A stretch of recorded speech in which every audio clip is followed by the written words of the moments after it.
Hello mga kapiyong call, welcome back. So, nandito na po tayo sa susunod nating gagawin. So, tapos na tayo nag-leak test. So, naayos na natin yung leaking doon sa sa charging line.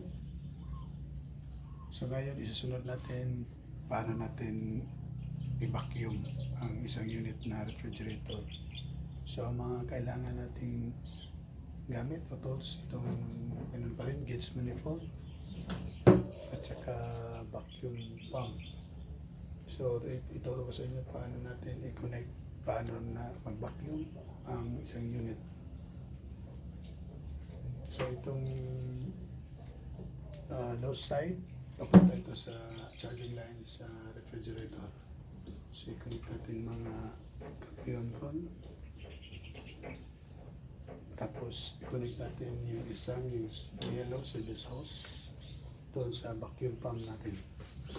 Madali lang mga kapatid ko pag vacuum pump, pag-connect sa ating unit o vacuum pump.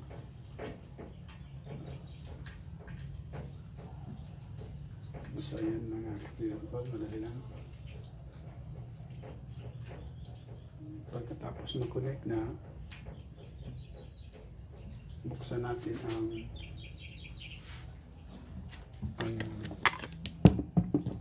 tawag dito, yung low side. So naka-close siya, so buksan natin bago pa na rin ang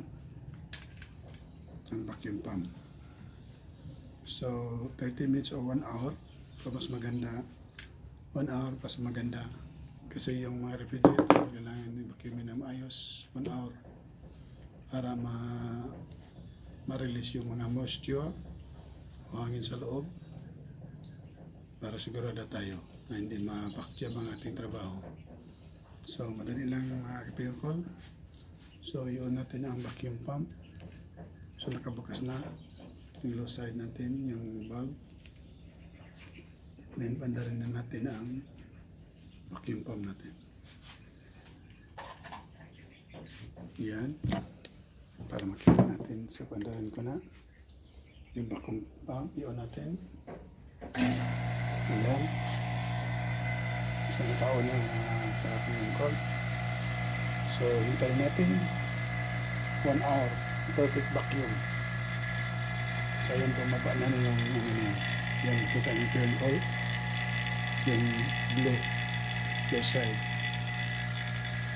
So, itatak ko lang kasi isang oras na mataas ang pabakit para sigurado tayo.